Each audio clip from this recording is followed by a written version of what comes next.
시편 50편 말씀을 보면은 감사로 제사를 드리는 사람이 하나님을 영화롭게 한다, 이런 말씀이 있습니다. 그러면서 너희가 세상에서 환난을 당했을 때 감사하는 사람이 부르짖게 되면은 하나님께서 그의 구원의 손을 펼친다, 그런 말씀을 하셨죠.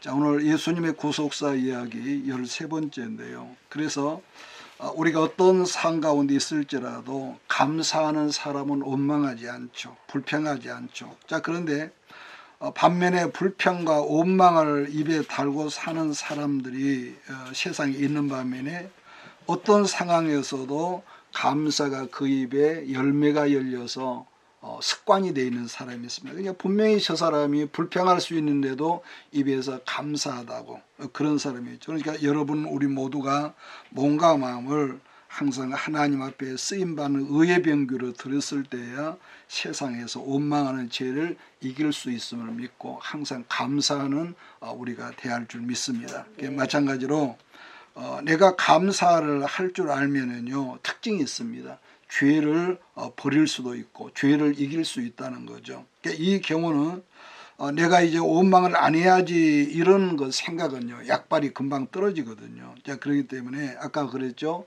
어떤 형편과 환경 속에 있을지라도 감사가 습관이 되고, 그래서 저 같은 경우는 새벽에 일어나면은 늘 하는 것이 있습니다. 하늘을 바라보면서 하나님 사랑합니다. 두 번째, 주님 감사합니다. 이게 그냥 습관이 돼 있어요, 지금까지. 그러니까 이 모든 게 습관이거든요. 근데 이스라엘은 우리가 민수기를 지금 보고 있는데 그들은 이 문제만 있으면 이 원망이고 불평이었거든요. 그래서 사람이 감사도 습관이고 원망도 습관이 된다는 거지만은, 그러나 누구에게든지 원망하는 사람은 원망이 그 사람의 습관이 된다는 것을 우리는 잊지 말아야 합니다. 이런 점은 여러분 스스로나 여러분 주변의 사람들을 보면 원망하는 사람이 꼭 있거든요. 그런 사람은 원망을 입에 달고 살더라는 거죠. 그래서 우리가 인생을 길게 살았든지 짧게 살았든지 그 인생에 한두 번의 힘듦과 어려움이 없는 사람이 어디 있겠습니까? 다 있지만, 그러나 지금 했던 말을 다시 하지만은 어떤 경우라도 감사를 입에 달고 살아가는 사람은 힘든 옛날에 힘든 과거를 기억을 안 하게 된다는 거죠. 왜냐하면 사람이 감사가 늘 옛날에 힘든 것을 붙들고 사는 사람이 있거든요. 그래서 감사하는 사람들은 항상 모든 일에 협력하여 선하게 된다는 것을 믿고 살기 때문에 여러분, 항상 감사가 여러분의 입에서 열매로 주렁주렁 열리는 그런 우리 모두가 되기를 예수 이름으로 부탁합니다. 아멘. 다르게 말한다면은 이렇습니다. 우리가 지금 오르막길을 오르고 있다면은 분명 어디쯤 가면은 내리막길이 있음을 믿고 우리가 감사하자는 거. 그래서 감사하는 사람이 원망할 것이 사실은 없거든요. 그러니까 하나님께서 그 사람과 우리 모두를 좋게 하시려고 뭡니까? 지금 치료하는 과정이 있다고. 그래서 우리가 예수님도 그런 말이 있습니다만은, 아버지가 아무리 악한 사람일지라도 자기 자식을 망한 길로 나쁜 거 주고자 하는 그런 부모가 있냐?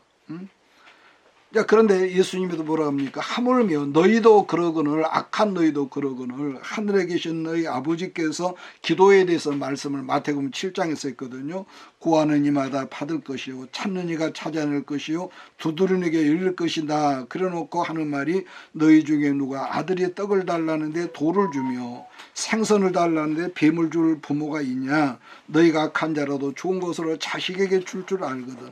하물며 하늘에 계신 너희 아버지께서 구하는 자에게 좋은 것으로 주시지 않겠느냐, 그런 말씀을 했다는 거죠. 그래서 지금 이 읽은 성경을 보면서 제가 생각하는 것은, 그러니까 부모인 나는 우리 자녀들에게 구하는 것을 능력이 없어 주지 못할지라도 우리가 항상 예수 이름으로 쉬지 않고 하나님께 구하는 것을 반드시 주신다는 걸 믿으시는 우리 모든 여러분 식구가 되기를 주의 이름으로 축복합니다. 왜냐, 로마서 8장을 보면은요, 바울이 그랬거든요. 자기 아들을 아끼지 아니하고 우리 모든 사람을 위하여 내어주신 이가 그 아들과 함께 모든 것을 우리에게 선물, 은사로 축복으로 주시지 않겠느냐, 이런 그런 말씀을 했거든요. 그러므로 우리는 항상 감사가 습관이 되고 찬양이 습관이 되고 그래서 입에서 우리가 슬픈 일이 있고 짜증난이 있더라도 감사가 여러분의 입에서 튀어나오는 그런 역사가 있기를 바랍니다. 그래서 독생자 외아들까지 우리에게 주셨던 하나님께서 무엇을 아까워하기에 그 말씀을 기억하자는 거죠. 그래서 은사라고 하는 거 선물이라고 그랬거든요. 그러니까 사실 이스라엘이 우리가 보면요, 초창기 때는 하나님을 향하여 원망을 많이 여러분 했습니다. 그 당시에는 어떤 매도 때리지 않아요. 그러니까 우리 아이들도 원망을 하죠. 엄마 때문에 그랬다, 아빠 때문에. 그런데 어렸을 때는 그 엄마 아빠가 그냥 웃지만은, 그러나 그런 아이들이 어른이 되고 장성한 사람이 돼서 원망하고 불평하면은 그건 여러분 감점이죠.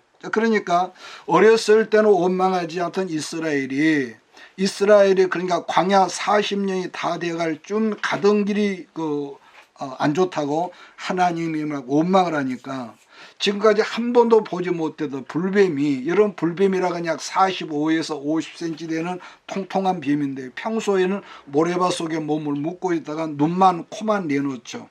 그러다 지나가는 말이나 사람이나 이 낙타가 지나가면은 물어본다는 거죠. 그러면은 어떤 사람도 여러분 몇십 초가 안 돼서 계거품을 흘리면서 이 사람이 죽는다는 그런 말을 들었습니다. 여러분, 그러므로 어떤 상황에 대해 원망하는 것도 습관이 되고 감사하는 것도 습관이 되기 때문에 항상 감사로 제사를 드리는 여러분 우리가 돼야 할 줄 믿습니다. 그러니까 우리들이 어렸을 때는 부모나 누가 원망을 해도 귀엽게 봐주죠. 자, 그렇기 때문에 반복합니다. 늘 감사하고 주님 감사하고 하나님 사랑하는 고백. 자, 그 다음에 두 번째 문제는 민수기에서 일곱 가지 원망과 불평이 있다고 그랬거든요. 그다음에 두 번째 문제는 지도자를 대적하는 죄. 그러니까 지도자, 이건 내용을 보면은 지도자 모세가 어느 날 갑자기 구스 여자, 그러니까 지금으로 이디오피아 흑인 아닙니까? 흑인 여자를 아내로 취했다는 거죠. 그러니까 십보라가 죽었다는 말씀은 성경에 없지만은 아마 모세가 자기 아내가 죽었기 때문에 구스 여자를 모세가 아내로 취했을 것이라는 거. 따라서 모세가 지도자였기에 여러분 목회자가 사모가 없으면 어떻게 목회를 하겠습니까? 그러니까 사모님이 없으니까 구스 여자를 취했을 것이라는 것인데, 그냥 문제는 지도자였던 모세의 사모님이 흑인이다 보니까 우리가 아는데 이스라엘의 혈통을 굉장히 중요시하는 민족 아닙니까? 그런데 흑인이 모세의 사모님으로 왔으니까 아마 성경에는 그런 게 없지만 말들이 많았을 거라고 봅니다. 자, 그러한 것을 핑계를 빌미 삼아서 미리암이 아론하고 이 짝짝꿍 해가지고 이런 계기를 통해서 지휘권을 빼앗고 자기들이 지도자가 되려고 하다가 이 사단이 난 것이죠.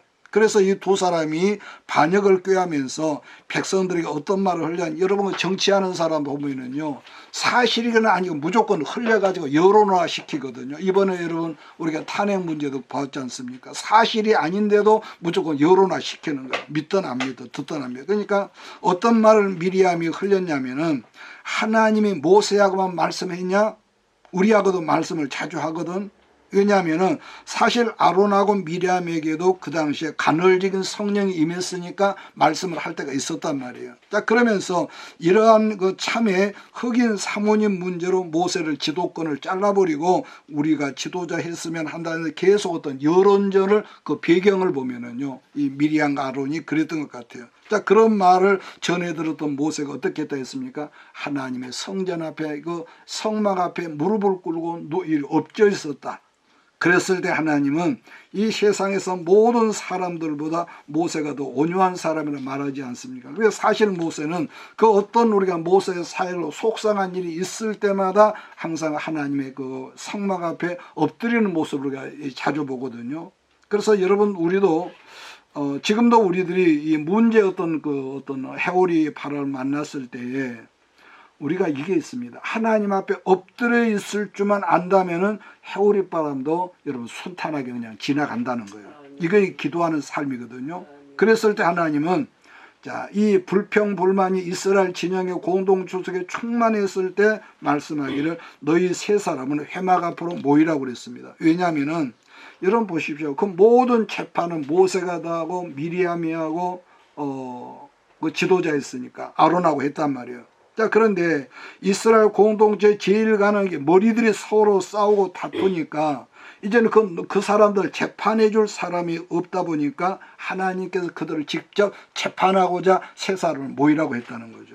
자, 그때 하나님은 아론하고 미리암에게 말씀하기를, 그래, 내가 너희하고도 말을 했다.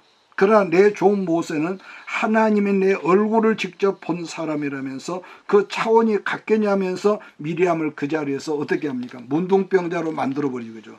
왜냐하면은 아론보다는 아마 미리암이 불평불만을 훨씬 더 많이 고조해가지고 하나님 보실 때 악한 일을 했던 것 같습니다. 성의 주동자로. 그러니까 성경은 그런 내용이 없지만, 그랬을 때 모세가 개인적으로 누나잖아요, 미리암이. 그 문제를 가지고 하나님께, 하나님 그만 용서해 주세요. 그런데도 간구했는데, 우리가 모세 사역을 보면은요, 항상 하나님께서 우리가 이 민수기를 보면은요, 하나님께서 모세 기도를 두 가지를 들어주지 않는 것이 있는데, 첫 번째는 미리암이 문둥병자입니다. 그 다음에는 자기가 이스라엘 너무 불평하고 화가 나가지고 지팡이로 가리키려만 명령만 하라고 화가 나다 보니까 반석을 두 번 치는 사건으로 해서 물은 나왔지만은 그것이 하나님을 굉장히 서운하게 해서 너는 그 문제로 이스라엘 가나안 땅에 못 들어간다. 모세 그런 기도를 이제는 하지도 말라고 그랬거든요. 그러니까 그 문제 때문에 이스라엘이 이제 그 미리암이 문둥병을 7일 동안 이 진영 밖에 있을 때 꼼짝없이 미리암이 문둥병이 나을 때까지 기다려서 성경을 그렇게 말씀합니다. 자, 그 다음에 민수기 16장에 들어가면은 지도자 모세를 또다시 대적하는 문제가 나오고 있습니다. 자, 여기서 우리가 민수기 16장 1절과 2절을 같이 한번 읽으면서 말씀에 들어갑니다.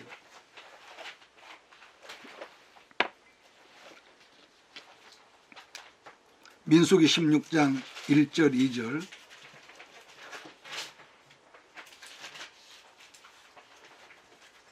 민수기 16장 찾아서 우리가 같이 읽겠습니다. 시작.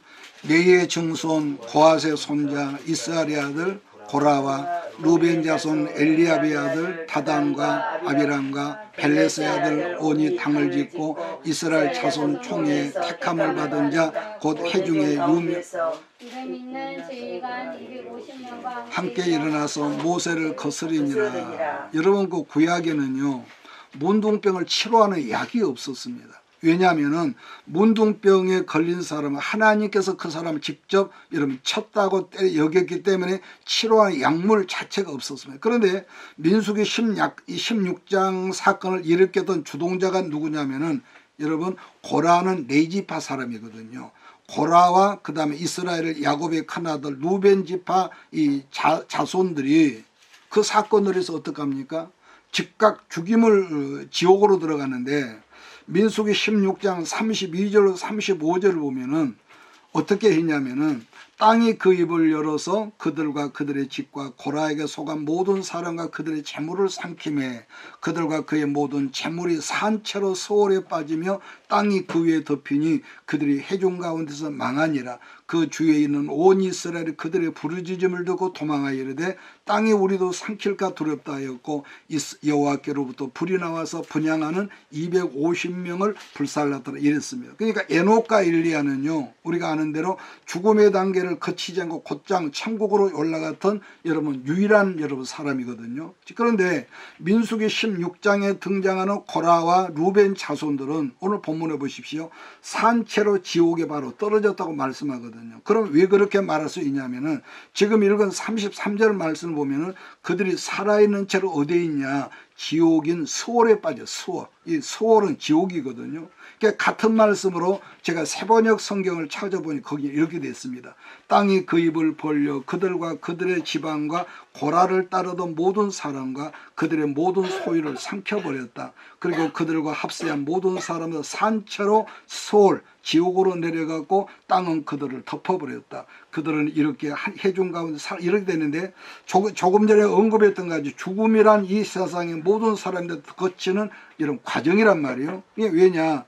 분명히 히브리서 9장 27절에 한 번 죽는 것을 사람에게 정하신 것이요 그 후에는 심판이 있다 말씀이죠. 그러니까 반복하지만은 지구상에 있는 모든 아담으로부터 태어난 사람, 죽음이라는 과정을 거치고 나서 지옥을 가든지 천국을 가든지 한단 말이에요. 그래서 에녹과 엘리야는 죽음의 과정을 거치지 않고 곧장 천국으로 갔던 유일한 사람이라고 그랬습니다. 왜냐하면 그 사람들은 그만큼 하나님이 영화롭게 했었지만 하나님이 그들을 영화롭게 대해 주셨다는 것이 되겠죠. 그러니까 반면에 죽음이라는 이 과정을 거치지 않고 곧장 지옥으로 데려가셨다는 것은 뭐라 그럴까, 하나님께서 그만큼 그들을 향해서 진노하게 경록히 했다. 그런데 그러한 문제를 객관적으로 우리가 제3자 입장에서 생각을 한다면 우리가 이렇게 보거든요. 아니, 그 사람들이 하나님을 대적한 것도 아니고 단지 지도자 모세에게만 대적한 것뿐인데, 아니 그렇게 직통적으로 지옥으로 집어넣어 보낼 수가 있을까? 우리가 성경을 꼼꼼히 묵상하다 이런 생각을 안 할 수가 없거든요. 그러니까 그들이 뭐 사람을 죽인, 집단적으로 사람을 죽인 것도 아니고 집단적으로 그 음란한 사건을 벌인 것도 아니고 단지 모세 지도자를 대적했다는 것으로 해도 너무한 거 아니냐. 단지 그들이 말한 거면 우리도 모세 너희만 하지 말고 우리도 좀 돌아가면서 좀 지도자를 해먹자. 그렇다 해가지고 지옥으로 데려간다는 것은 이건 하나님이 해도 너무한 거 아니냐, 이런 생각을 할 수가 있거든요. 그런가 하면은 250명의 레인들도 고라의 반역에 동조했다고 하늘에서 불이 떨어져서 현장에서 즉사했다고 그랬습니다. 그러면 이 부분에서 우리가 예수 믿는 사람으로 성경을 공부하는 사람으로 고민해야 할 것은 우리 하나님의 이러한 부분을 지나치다 할 정도로 왜 이렇게 너무 심하게 다루셨을까, 이러면 생각이 되지 않겠습니까? 자, 그런데 이 지구상에는 수많은 종교들이 있거든요. 그러나 유달리 하나님의 교회인 기독교는 세상의 모든 잡종교와는 다르게 이 교회를 뭐라고 그러냐, 계시의 종교라고 말하죠. 세상의 수많은 이 세상 종교 중에 특히 불교 같은 경우를 말하면은 거기는 깨달음의 종교로 말하거든요. 득도했다. 반면에 신구약 성경 66권의 저자와 또 그 성경을 기록한 시대는 다 다르지만은 이 예수 그리스도 메시아 구원자의 똑같은 이야기를 말하고 있거든요. 그래서 성경은 이렇습니다. 누구든지 우리가 지식이 있다고 성경을 깨달을 것 같지만은 여러분, 하나님 말씀의 성경은 절대로 그렇지 않습니다. 왜냐? 기독교는 아까 말씀드린 대로 깨달음의 종교가 아니라 성령께서 계시를 열어주는 계시의 종교이기 때문에 아무리 그 사람이 공부를 많이 세상에 학자를 갈지라도요, 성경을 읽어보면은요 깨달아질 것 같지만은, 쉬울 것 같지만은 절대로요 열쇠가 풀리지를 않습니다.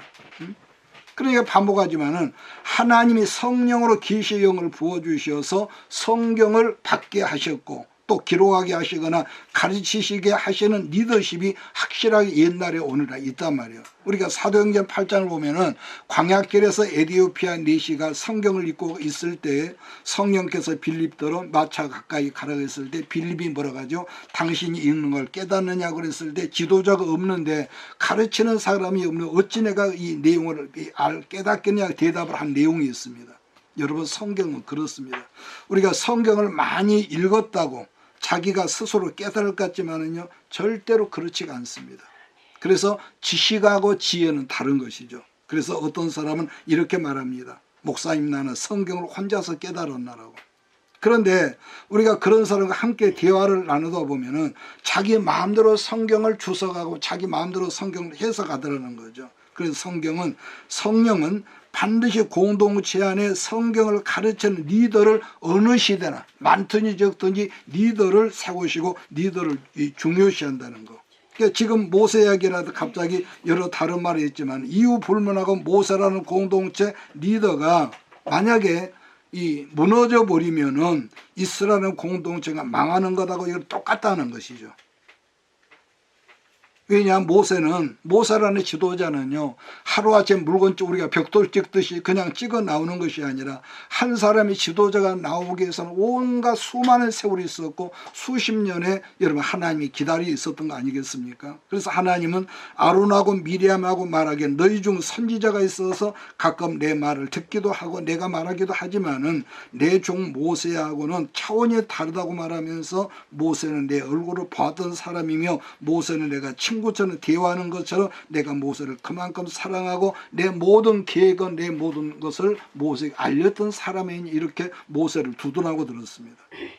그러니 너희들하고는 차원이 다른 사람인데 그런 너희가 내 종 모세하고 달려 싸워? 이렇게 이제 책망을 하죠. 그러니까 어찌 보면 모세가 사실요 그 모든 사건 원인을 제공했던 사람 아닙니까? 자, 그래도 하나님은 모세를 책망하고 네가 왜 구스 여자를 취했어? 그 쥐어박는 것이 아니라 아론과 미리암을 쥐어박다라는 거죠. 그래서 교회 공동체 지도자를 대적하는 것이 여러분 세 번째 죄라고 민수기는 그렇게 우리에게 말한다는 거. 만약에 여러분 그 어떤 사람일지라도 교회 공동체 지도자의 죄가 보이거든 첫 번째 중요한 거 있습니다. 그 지도자를 위해서 간절하게 중보기도할 이유가 첫 번째 있습니다. 그런데도 기다려도 그런 고쳐질 기미가 보이지 않는다면 조용히 그 교회 공동체를 떠나버리라는 거. 제가 신학교에서 강의할 때도 학생들에게 종종 그런 말을 했는데요. 모든 교회 공동체 지도자는 우리가 볼 때는 그 사람이 뭐 이것도 부족하고 저것도 미흡하지만은 그러나 건드려 놓으면은 어떤 역사가 있냐. 우리가 군대 갔을 때 전방에 있었기 때문에 여러분 지뢰가 있습니다. 지뢰. 예. 조그만 지뢰인데 그걸 건너 발목이 잘라져 버리죠. 발목 지뢰. 발목이 날아간다. 물론 나중에 그 지도자는 하나님께 따로 분명히 또 손을 보십니다. 그런데 우선은 하나님께서 잘못은 지도자가 설령 했을지라도 지도자 편을 드시더라는 거. 그러니까 인간적으로 굉장히 이런 불공평하죠. 근데 이것이 하나님의 수순이라는 것. 자, 그 다음으로 지적하는 이제는 불신죄인데 뭡니까? 모세가 가데스 바네아에서 정탐꾼 12명을 보내지 않습니까? 그런데 10사람이 40일 만에 돌아와서 한다는 말이 그 땅이 좋긴 합디다. 그러면서 열매를 또 보여주거든요. 근데 그 다음에 하는 말이 그 땅 성벽이 하늘에 닿았다. 또 그 땅에 살고 있는 사람은 네피림의 자손자 아주 거대한 거인들이 살고 있어서 우리는 그 사람들과 비교하면 메뚜기 같아서 가지 못하니까 다시 애굽으로 돌아갑시다. 그자 그랬는데 반면에 두 사람의 갈렙과 여호수아가 뭐라고 합니까? 그 땅에 가니까 성벽은 높고 네피림 자손들이 살고 있더라. 똑같이 말하거든요. 그러나 그들의 보호자는 떠나버렸고 그들은 우리가 먹어야 할 밥이라고 그랬습니다. 왜냐하면 하나님께서 우리 조상 아브라함 주셨던 두 번째 약속이란 그들이 알았다는 것. 그러니까 거대한 왕국 애굽을 과거에 이겼던 우리들이 왜 저들을 이기지 못하겠느냐면서 약속의 땅으로 가자고 그러죠. 여러분 사실 이스라엘이 애굽을 이긴 것이 아니라 하나님께 애굽을 치신 것을 이스라엘은 그냥 구경만 하고 있었거든요. 그러면서 갈렙과 여호수아가 말하기를 하나님께 가나안 땅을 우리가 주시기 위해서 가나안 땅에서도 우리를 위해 싸우실 것이라고 이렇게 말을 합니다. 그러므로 그때나 여러분 지금이나 누구나 똑같은 한 분 하나님이시면은 하나님을 두려워하고 하나님을 의지하고 하나님을 경외하면은 사람에게는요 이게 있습니다. 하나님을 두려워하면 사람이 우리가 떳떳하죠. 그러나 사람을 두려워하면은 하나님은 항상 우리 뒷전에 둘 수밖에 없는 뒷방 영감으로 둘 수밖에 없는 그런 우리의 그 나약한 모습이 된다. 그래서 여러분 우리가 예수를 잘 믿는다고 어려운 환경이 금방 없거나 내가 이 기도를 조금 했으니까 어려움이 없어요. 여러분 그런 건 아니거든요. 내가 아무리 예수를 잘 믿고 내가 아무리 목회를 잘해도 어려움은 가다 보면 떡이 있습니다. 고비마다 어려운 상황이 있고 고비마다 어려운 질병이나 어려운 경제적인 문제나 인간관계 복잡한 문제들을 만날 수 있지만은 그 문제들로 아까 제가 처음에 그랬잖아요. 감사를 입에 달고 사는 사람은 뭐라고 있어? 환난 날에 있을 때 부르짖을 때 내가 너를 들을 것이다. 그러니까 하나님 문제보다 하나님을 크게 의식하고 바라보면은 그 모든 문제는 우리가 반드시 먹어야 할 밥이라는 거. 그러니까 문제를 통해서 우리가 영적인 근육이 커진다고 그랬죠. 그러니까 마라톤이나 뭐 헬스장에 운동하는 사람도요. 가벼운 안경 들고 얏얏 한다고 해서 그 사람 근육이 생긴 건 아니거든요. 땀을 뻘뻘 흘리면서 그 무거운 역기라든가 그 우리가 하다 보면은 어느새 팔뚝이나 가슴이나 이 종아리 근육이 생깁니다. 마찬가지로 인생도 그렇습니다. 영적인 것도 가벼운 문제가 있는 사람은요 감기만 가요 쩔쩔매고 그냥 이런 영적인 근육이 없는 사람은 작은 문제만 와도 초상난 것처럼 울고불고 잠 못 자고 그러거든요. 여러분, 문제의 밥이라고 하는 것은 먹어야 크고 먹어야 생존한다는 걸 여러분 믿으시길 주로 축복합니다. 제 말 알아들으시죠? 그러므로 뭐든지 우리들이 똑같은 상황 가운데 있을지라도 믿음으로 바라보면은, 감사하면은 지금 당장은 기가 막히죠. 이 밤이 언제쯤이나 새일까? 언제쯤에 아침에 올까? 근데 기다리다 그 문제를 바라보면, 기다리다 보면은 뭐합니까? 그냥 기다리는 것이 아니라 우리가 기도가 있거든요. 기도가 있어. 그래서 그러면서 믿음으로 나가면은 예수님도 뭐라냐? 네 믿음대로 된다 그랬지 않습니까? 그래서 안 된다고 하면서, 어렵다고 하면서 뭐든지 불신을 하다 보면은 그런 사람, 안 된다는 불신 때문에 안 될 수밖에 없는 사람이 된다는 거. 그래서 여러분, 크고 작은 문제가 없는 사람이 없지만은, 여러분 작은 문제 하나만 바라보는 사람은 세상에 보이질 않습니다. 그러잖아요.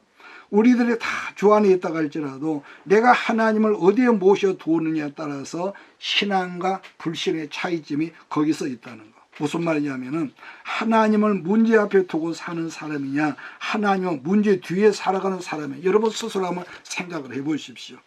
경제 문제, 건강 문제, 부부 문제, 자녀 문제, 그 모든 문제 앞에 하나님을 모시고 살아가는 사람은 절대로 문제 때문에 흔들리거나 문제 때문에 넘어지지 않는다. 왜? 아까 그랬죠. 문제 때문에 건강해지고 문제 때문에 강해진다는 거. 그러니까 나는 좀 문제가 없는 세상에 살고 싶다. 그런 사람은요, 지난번에 우리가 코로나 사건을 봤습니다만은, 여러분 그 무균실이 있죠. 무균실. 거기는 아무도 못 들어가거든요. 아주 중환자만 들어갑니다.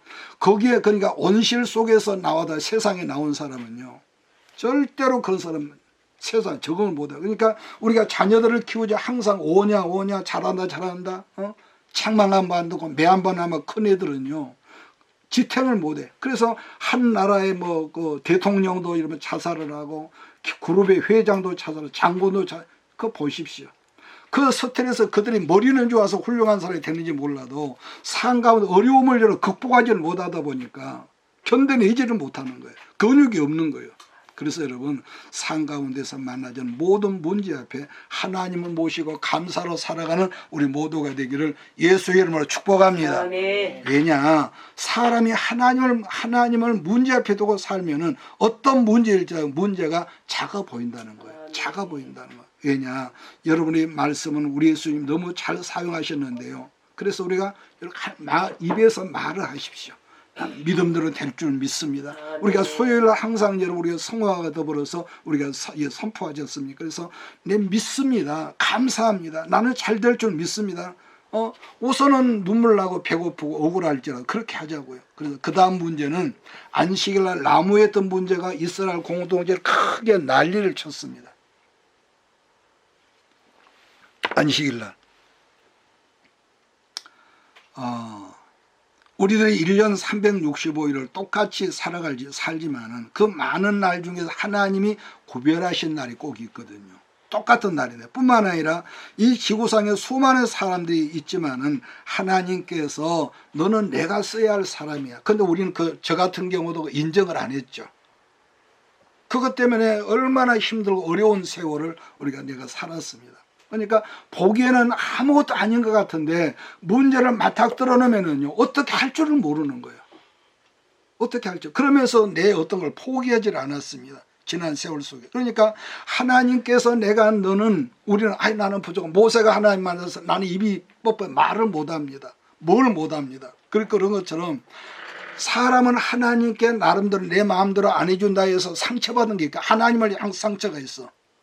그런데도 구별하신 사람이 있어요. 너를 내가 내 종으로 써야겠다. 크게 쓰든지 적게 쓰든지.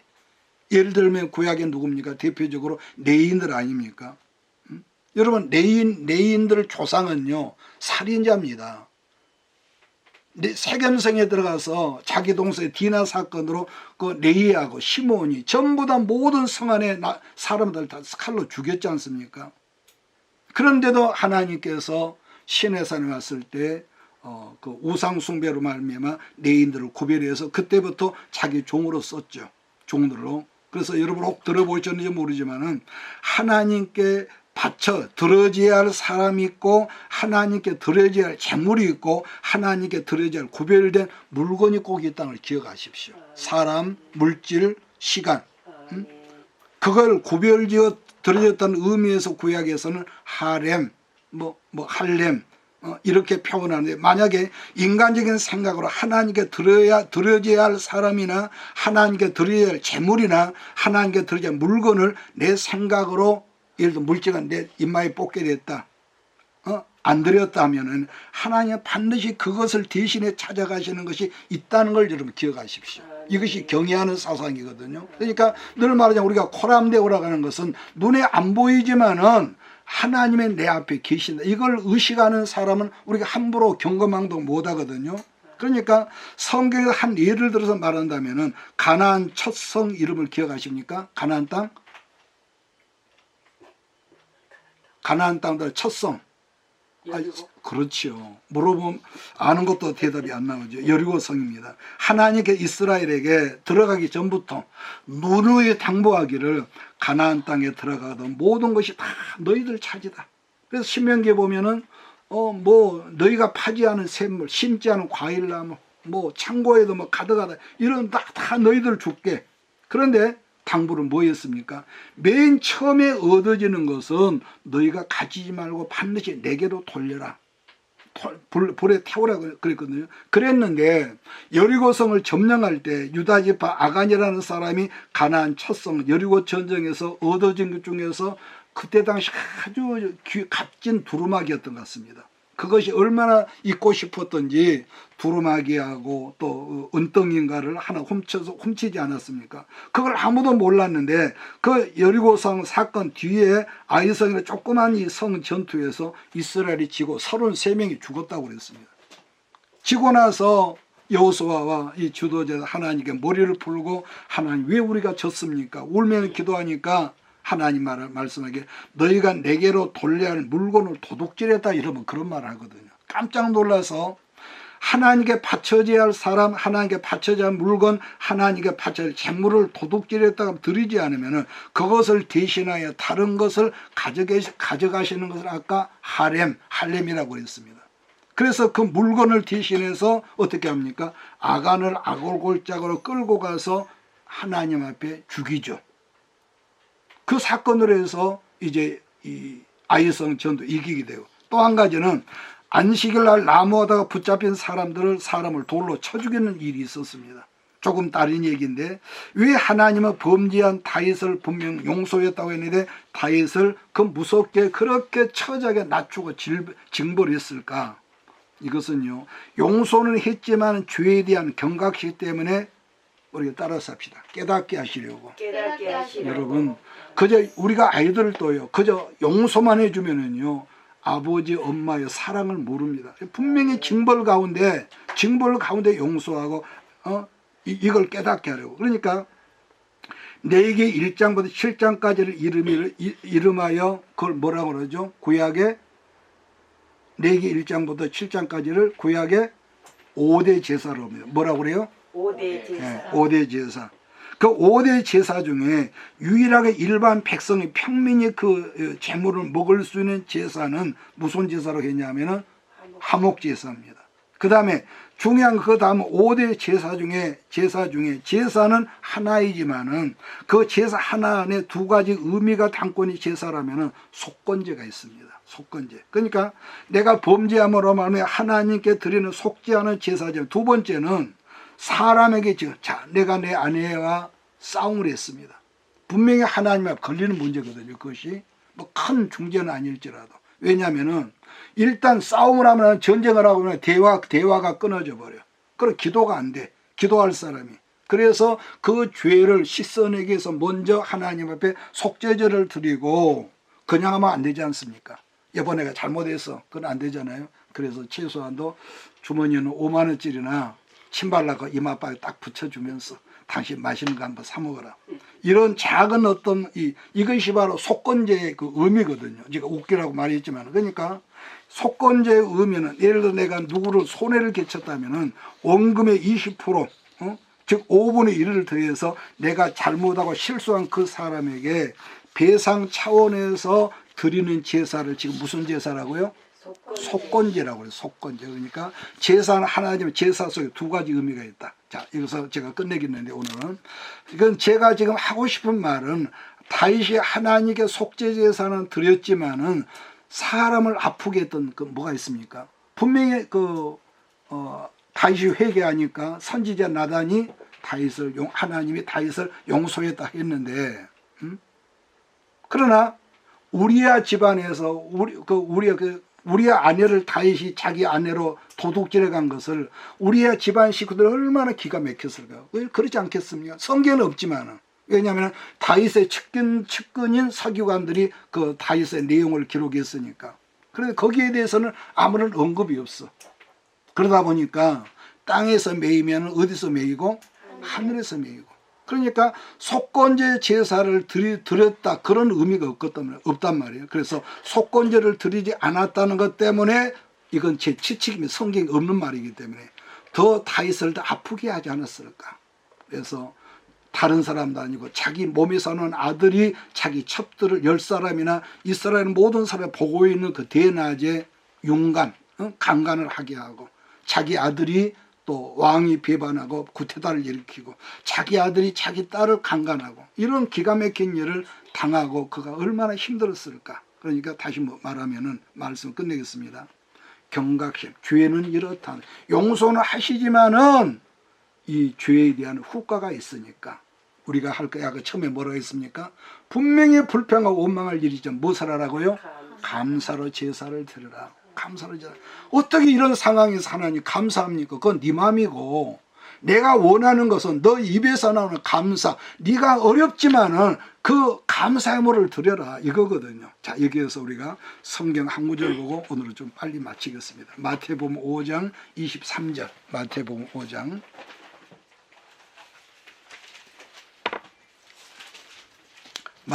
5장 23절입니다.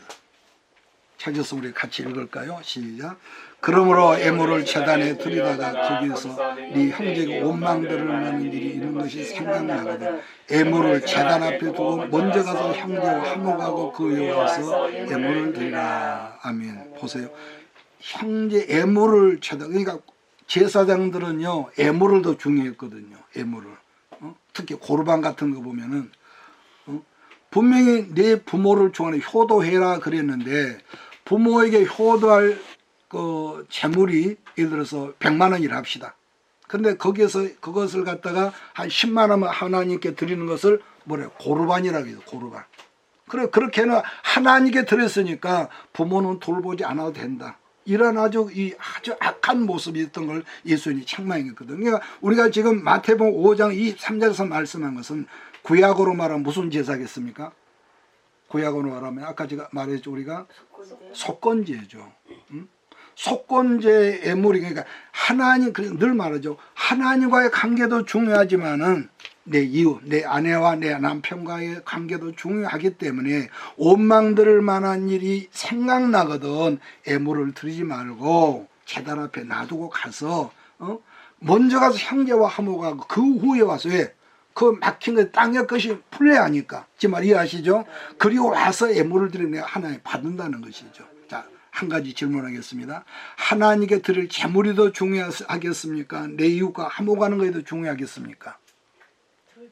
둘 다 중요한데 지금 말한 대로 속건제가 해결되지 않으면은 속죄제도 해결이 안 된다. 이 말을 오해해서는 안 됩니다. 이렇게 막 하나님 사람의 문제가 이렇게도 안 되고요. 그렇기 때문에 반드시 하나님께 드려야 속죄제도 중요하지만은 사람과의 관계가 풀어질 문제, 꽁하는 사람이 있죠. 관계 속에서 여러분 그 풀어야 합니다. 아무리 그 사람이 잘못했을지. 왜? 우리는 성령 받은 사람이고 하나님의 자녀이기 때문에 내가 흘러면 그 사람이 잘했다면 그건 그 문제고 내가 하는 기도가 올라가지는 않는단 말이에요. 그래서 내가 화목의 영으로 하지 않으면은 내가 드리는 모든 제사 행위가 하나님께 뭐하지 않기 때문에 상달되지 않기 때문에 얼른 풀어버려라. 이 말씀 이해하시지요? 그만큼 속건제가 중요하다는 것을 오늘 말씀으로 끝내겠습니다. 기도하겠습니다. 이것이